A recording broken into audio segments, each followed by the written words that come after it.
The morning sun painted golden streaks across the hallways of South Central High as students rushed to their first classes. Among them was a bright-eyed 16-year-old girl with beautiful natural hair that crowned her head like a halo. She was known throughout the school for her brilliant mind and kind heart, maintaining straight as while tutoring younger students after class. That morning started like any other. She adjusted her backpack, filled with AP chemistry books and the draft of her latest essay, as she walked through the metal detectors at the school entrance. The security check was routine, just another Monday morning ritual that students had grown used to over the years. But something felt different today. Officer Reynolds, the new school resource officer who'd transferred from another district, stood watching the students with an unusually stern expression. His eyes seemed to follow certain students more than others, and there was something unsettling about his presence that made everyone uncomfortable. As the young honor student passed through the metal detector, it remained silent, just as it had every other day.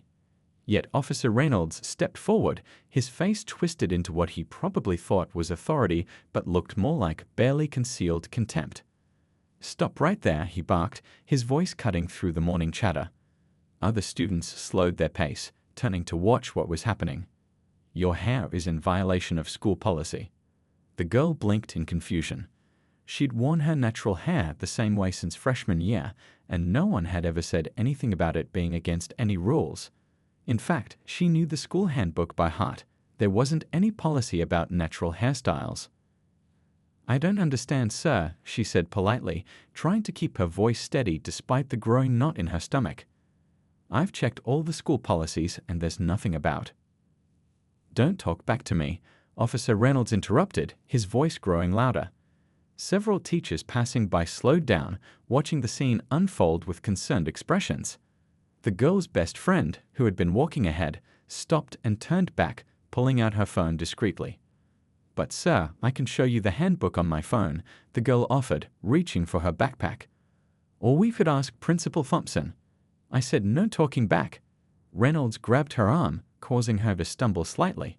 The surrounding students gasped, and several more phones came out, recording the increasingly tense situation. One of her teachers, Mrs. Chen, stepped forward from the growing crowd. "Officer Reynolds, I don't think."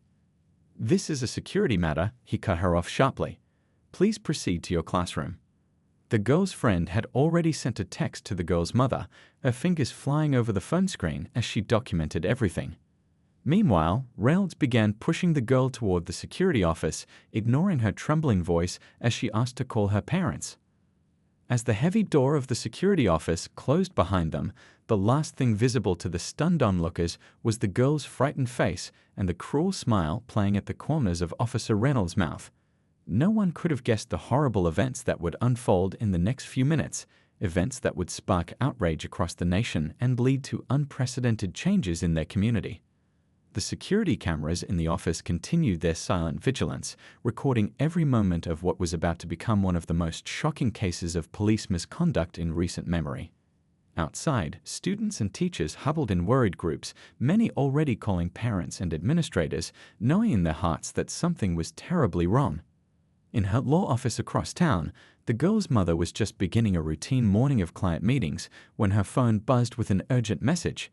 She had no way of knowing that in just a few hours, she would be at the center of a case that would change not only her daughter's life, but the lives of countless others across the country. The security office felt smaller than usual, its fluorescent lights casting harsh shadows across the worn furniture. The young honor student stood near the door, her hands clasped tightly together to stop them from shaking. The room smelled of old coffee and something else, fear, maybe, or the heavy weight of authority gone wrong. "Sit down," Officer Reynolds commanded, pointing to a metal chair bolted to the floor. When she hesitated, he stepped closer, his badge catching the fluorescent light. "I said sit down." She lowered herself into the chair, her mind racing through everything she knew about her rights. Her mother, the lawyer, had taught her well. She had the right to have a parent present, the right to remain silent, the right to. The sound of a drawer opening broke through her thoughts. Officer Reynolds pulled out something that made her heart stop, electric clippers, their cord dangling like a snake. "Your hair is a violation," he said, his voice dripping with barely concealed hatred. and violations need to be corrected. Please, she whispered, her voice surprisingly steady despite her fear. This isn't legal. I want to call my mom. She's a lawyer, and... A lawyer? Reynolds laughed, but there was no humor in it. Of course she is. Well, that doesn't matter here. This is about following rules.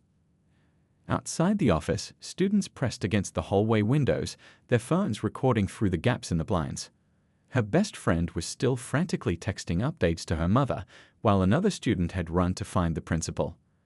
The security cameras whirred silently overhead, their red lights blinking as they captured everything.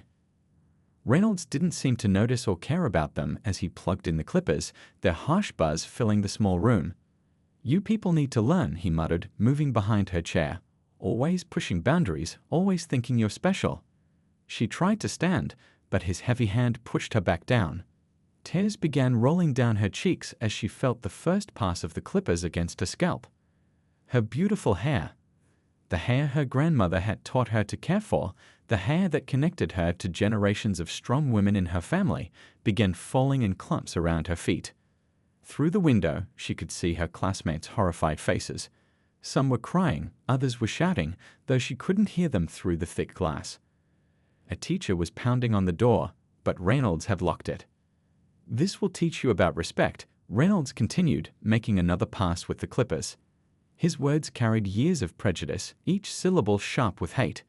But the security cameras caught every word, every action, preserving evidence of his cruelty. Time seemed to stretch like taffy, each second lasting an eternity. The girl closed her eyes, tears streaming down her face, and thought of her mother. She thought of all the stories her mom had told her about fighting injustice, about standing strong in the face of hatred. She knew, somehow, that this moment would become one of those stories, not just of cruelty, but of change. The buzz of the clippers suddenly stopped. Through the ringing in her ears, she heard new voices in the hallway, authoritative voices, angry voices. The principal had arrived with the school's security team, and they were demanding entry. Reynolds stepped back, surveying his handiwork with a satisfied smirk. He seemed to think he had won something, proved something. He didn't realize that in just 10 minutes, his entire world would come crashing down. The door burst open and time seemed to speed up again. The principal rushed in, followed by 2 district security officers. The girl's best friend darted past them, wrapping her arms around her friend's shoulders, using her own jacket to cover her now exposed scalp. The hallway outside had grown crowded. Students, teachers, and staff stood witness to the aftermath, their phones documenting everything. In the distance, sirens wailed, growing closer. The girl's mother was already on her way, her car cutting through traffic with hazard lights flashing. Reynolds stood in the corner, still holding the clippers, his face showing the first hints of uncertainty as he realized just how many witnesses there were. The security cameras continued their silent vigil, having captured every moment of his cruel act. What he didn't know was that those 10 minutes of footage were already being uploaded to the district's secure server. In less than an hour, they would be in the hands of Internal Affairs. In less than 2 hours, they would reach the district attorney's office. And in less than 3 hours, they would become evidence in one of the fastest-moving civil rights cases in the state's history. The school nurse's office buzzed with quiet activity as the young girl sat on the examination bed, wrapped in a warm blanket her best friend had brought from the gym. Her mother burst through the door, briefcase still in hand, face etched with worry and controlled anger. The moment their eyes met, both of them broke into tears. "Baby, I'm here now," her mother whispered, wrapping her arms around her daughter.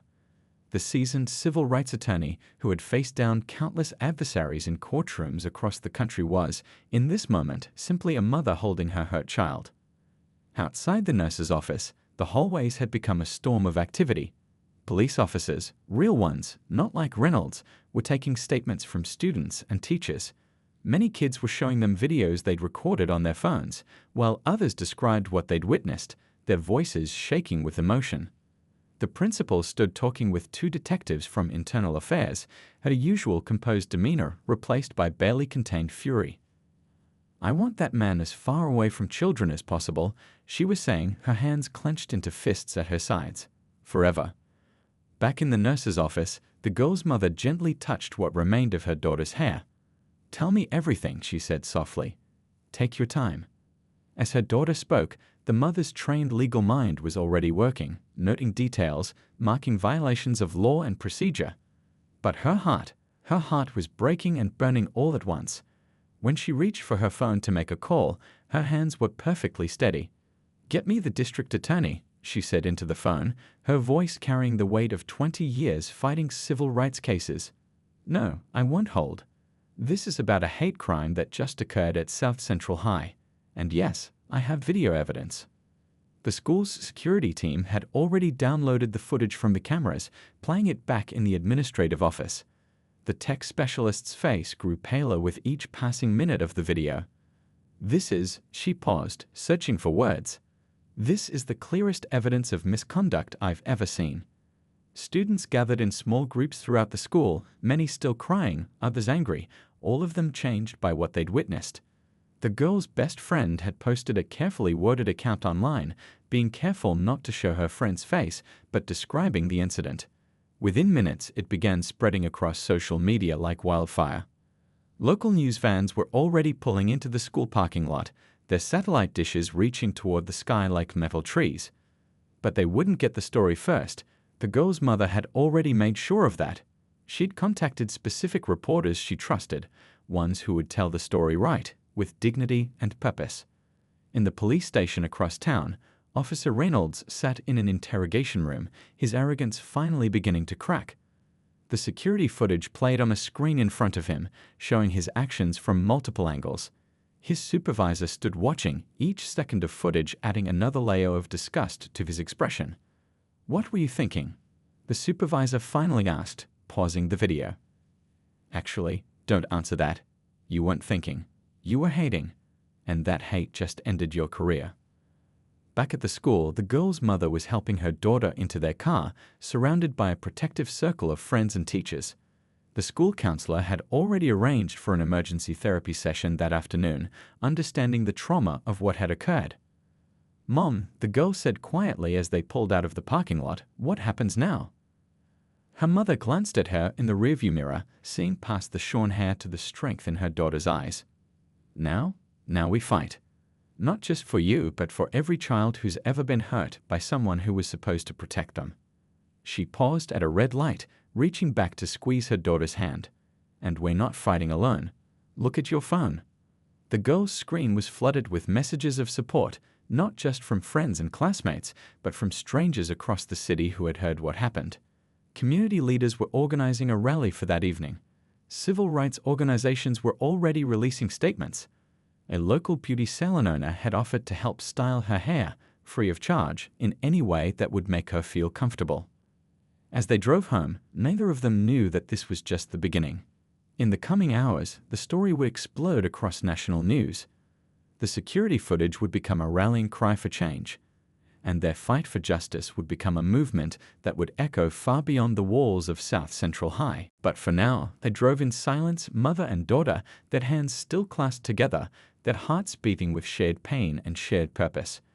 Sometimes the biggest changes in history start with the smallest moments of injustice, and sometimes those moments of darkness lead us toward a brighter dawn. The district attorney's office hummed with unusual energy for a Monday afternoon.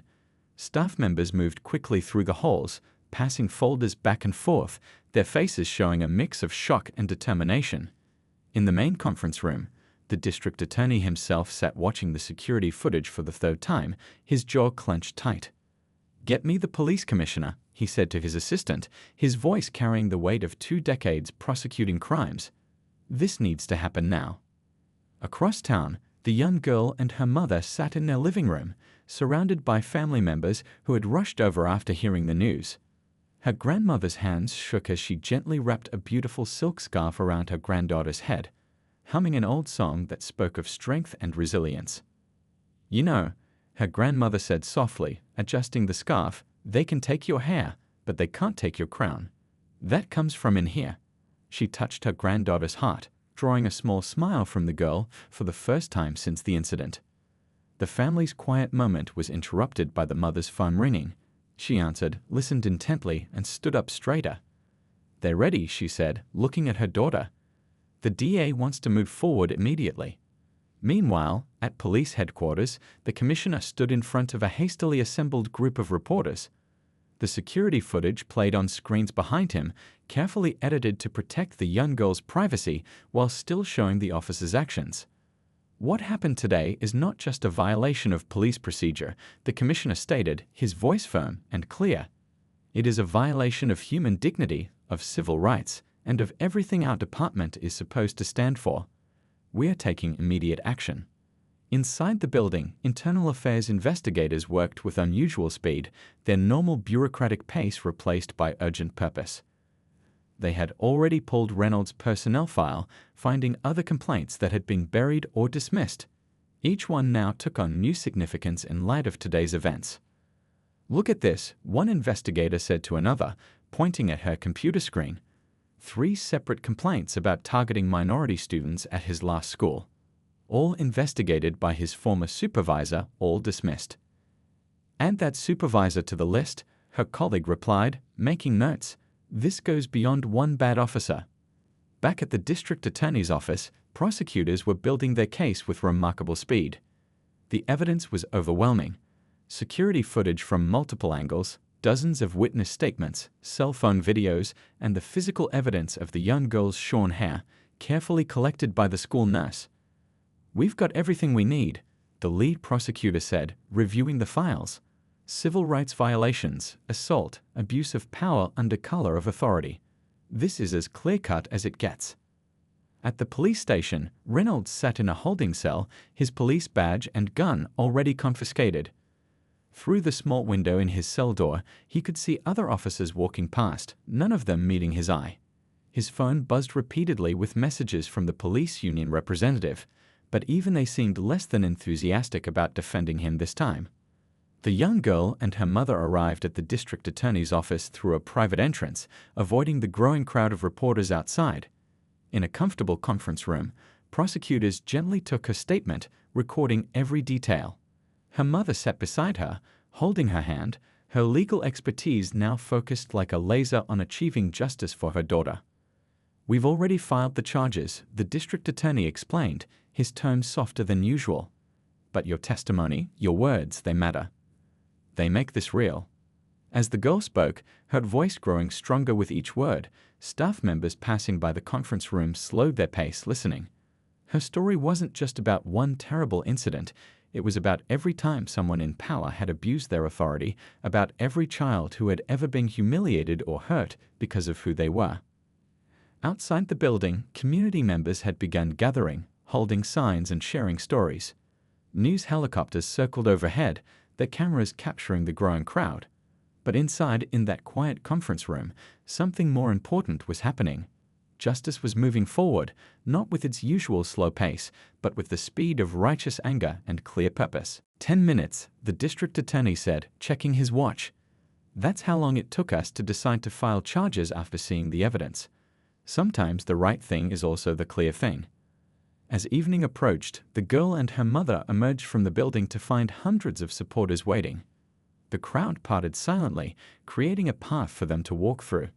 Some people raised their fists in solidarity, others simply nodded in respect. They had come not just to protest, but to witness the beginning of change. Little did they know that this was just the start. In the coming days, this case would spark a nationwide conversation about power, prejudice, and protection. But for now, as mother and daughter walked through that supportive crowd, they felt something that had seemed impossible just hours before: hope. The police commissioner stood at the podium, cameras flashing like lightning around him. The press room was packed shoulder to shoulder with reporters, all of them leaning forward, hungry for every word. Behind him, a large screen showed still images from the security footage, each one more damning than the last.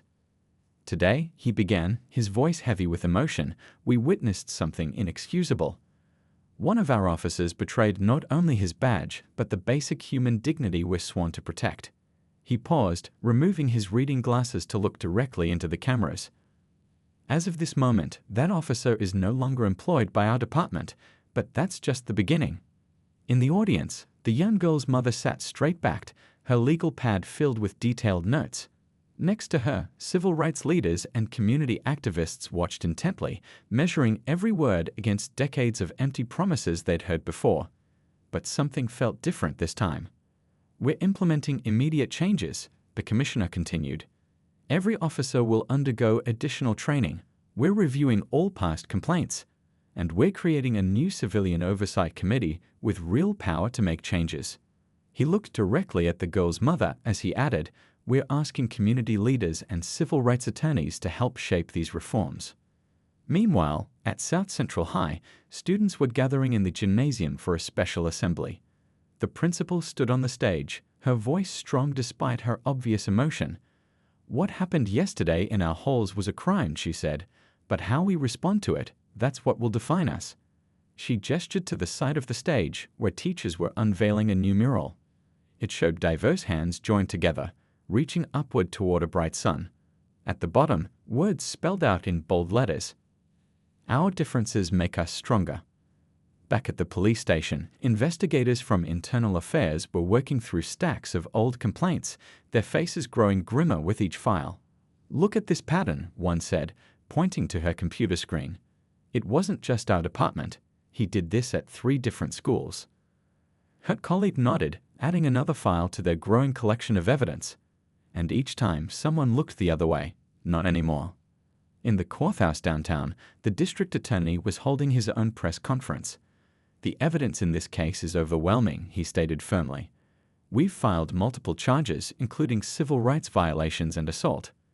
This isn't just about one incident, it's about saying enough is enough." The young girl watched these press conferences from home, curled up on her couch between her parents. Her father held her hand tightly as images of the incident played across their TV screen, now being broadcast nationally. But instead of looking away, she watched with growing determination. "Dad," she said quietly, "I want to speak at the school board meeting tomorrow." Her father looked at her with pride shining in his eyes. "Are you sure, sweetheart? Nobody would blame you if you wanted to take some time." She touched the silk scarf her grandmother had given her, now decorated with encouraging messages from her friends. "I'm sure. Someone needs to speak for all the kids who couldn't speak for themselves." Across the city, support was pouring in from unexpected places. Beauty salon owners offered free services to students. Local artists were designing T-shirts with messages of unity and strength. Restaurant owners were sending food to the school for a planned community discussion. At the police academy, training instructors were already revising their curriculum. "We're adding new modules on cultural sensitivity," one instructor explained to a news crew. "But more than that, we're changing how we teach about power and responsibility from day one." The police union, usually quick to defend officers, released an unusually strong statement condemning the incident. "The actions we witnessed have no place in law enforcement," their spokesperson read from a prepared statement. "We support the commissioner's decisive action." Social media was ablaze with the story, but something remarkable was happening there too. Instead of the usual angry divisions, people were sharing stories of their own experiences and suggesting solutions. The hashtag #ProtectOurChildren was trending, filled with messages of support and calls for change. As evening fell, a candlelight vigil formed outside the school. Hundreds of people gathered, holding lights that pushed back the darkness. They came from all walks of life: students, teachers, police officers who wanted to show not all badges were tarnished, parents who saw their own children in the young girl's story. The young girl and her family drove past the vigil on their way home from meeting with community leaders. She rolled down her window, feeling the cool evening air on her face as she looked at all the lights. "Look at all those people," her mother said softly. "They're not just here for you. They're here because you helped them find their voice too." The girl nodded, touching her scarf again. Tomorrow she would speak at the school board meeting. Tomorrow she would help make sure this never happened to another student. Tomorrow would bring more changes, more challenges, more chances to make things right. But tonight, watching those hundreds of lights pushing back the darkness, she felt something powerful. She wasn't alone. And neither was anyone else who had ever faced injustice in silence. The school board meeting room had never been so packed. Every seat was filled, people lined the walls, and hundreds more gathered outside, watching on hastily set up screens.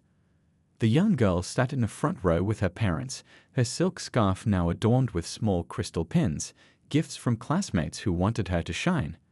"We're changing the rules tonight," the board president announced, her voice firm. No 3-minute limit. Everyone who needs to speak will be heard. When it was the young girl's turn, the room fell silent. She walked to the podium, her steps steady, index cards clutched in her hands. But when she looked up at the crowd, she set the cards aside. Some stories needed to come straight from the heart. 3 days ago, she began, her voice clear and strong. I was just a student excited about my chemistry test. Today, I stand here different, not because of what was taken from me, but because of what I found. Outside, the crowd watching on screens leaned forward, straining to hear. News cameras rolled silently, capturing every word. I found that for every person who wants to tear us down, there are hundreds ready to build us up. I found that change isn't just possible, it's already happening, and I found my voice. In the audience, her best friend wiped away tears while filming everything on her phone. The video would later go viral, not for its tragedy, but for its triumph. But this isn't just about me, the girl continued. It's about every student who's ever felt powerless. Every person who's been told they don't belong. Every voice that's been silenced. She turned to face the board members directly. We need more than just words. We need action. I have some suggestions. For the next 10 minutes, she outlined practical changes. New training requirements for school security, clear grievance procedures, student representation on disciplinary boards, and mandatory cultural sensitivity education for all staff. The board members leaned forward, taking notes. They'd expected emotions, but this young woman was giving them a blueprint for real change. And finally, she said, touching her scarf, we need to make sure our school policies celebrate our differences instead of trying to erase them. Because our differences aren't distractions, they're our strength. The room erupted in applause, but she wasn't finished. I want to speak directly to other students now. Don't let anyone make you feel ashamed of who you are. Stand tall. Speak up. And if you can't find your voice, she smiled, borrow mine until you find yours. In the back of the room, teachers dabbed at their eyes. The principal, who had been devastated by what happened in her school, felt hope rising in her chest for the first time in days. Local community leaders nodded in approval. They'd come ready to fight, but this young woman had shown them a better way. Determined but not divided, strong but not bitter, focused on the future while acknowledging the pain of the past. After the meeting, people gathered in the school parking lot, sharing stories and signing petitions. Food trucks, sent by local business owners, provided free meals. Musicians set up a small stage, playing songs of unity and strength. The young girl's mother, still in her business suit from court meetings earlier that day, hugged her daughter tight. You did more than speak up, she whispered. You showed them how to move forward. Her father, who had been quietly strong through everything, finally let his tears fall. That's my girl, was all he could say, but those 3 words carried generations of pride. News crews interviewed people in the crowd, capturing the mood of cautious optimism. This feels different, one longtime community activist told the cameras. This isn't just anger, it's action. And it's being led by our youth. As the sun set, casting long shadows across the school grounds, small groups formed circles of discussion. Teachers talked with students about creating new cultural awareness programs. Parents exchanged phone numbers, planning support networks. Even a few police officers, still in uniform, joined the conversations, listening more than speaking. The young girl sat with her friends, sharing pizza and planning their next steps. They were creating social media campaigns, designing posters, organizing meetings. What had started as a response to one horrible act was growing into something bigger, a movement for lasting change. You know what's amazing? Her best friend said, scrolling through messages of support pouring in from across the country. People are starting similar programs in their own schools now. You sparked something huge. The girl touched her scarf again, feeling stronger with each passing hour. We all did, she replied. And we're just getting started. As night fell, the crowd slowly dispersed, but their energy remained. Tomorrow would bring more meetings, more plans, more steps toward change. But tonight had shown them something important. When people unite around justice, even the deepest wounds can become foundations for healing. 1 year later, the courtroom was packed as the judge prepared to deliver the final verdict. The young girl, now a high school senior, sat between her parents, her hair grown into a beautiful crown of natural curls. The past year had changed everything, not just for her, but for an entire community. "Will the defendant please rise?" the judge commanded. Former Officer Reynolds stood, his police uniform long gone, replaced by a plain suit that seemed to hang too loosely on his shoulders. "This court has found you guilty of civil rights violations, assault, and abuse of power under color of authority." The judge's voice rang clear through the hushed courtroom. "You are hereby sentenced to 5 years in state prison." The judge paused, looking directly at Reynolds. "But more than that, you are sentenced to live with the knowledge that your act of hate led to something you never intended, positive change." Outside the courthouse, supporters gathered just as they had a year ago, but this time they held signs celebrating victory. The young girl stepped out into the sunlight, and the crowd erupted in cheers. "Look what you started," her mother said softly, squeezing her hand. And indeed, so much had changed. At South Central High, the halls looked different now. New murals celebrated diversity on every wall. The security office where the incident happened had been transformed into a student support center, staffed by counselors trained in cultural sensitivity. The police department had undergone its own transformation. The commissioner had kept his promises. Every officer now underwent extensive cultural awareness training. The new Civilian Oversight Committee, which included the young girl's mother, had real power to investigate complaints and recommend changes. But the biggest changes were in the laws themselves. The state legislature had passed the Tureon Act, protecting against discrimination based on natural hair and protective hairstyles. The young girl had testified at the state capitol, her story moving even the most hardened politicians to action. "Remember when we thought we were alone?" her best friend asked as they walked through the school halls one morning. They'd passed a group of younger students wearing their hair naturally, proudly. No one stared. No one made comments. It was just normal, exactly as it should be. The girl's story had spread far beyond their city.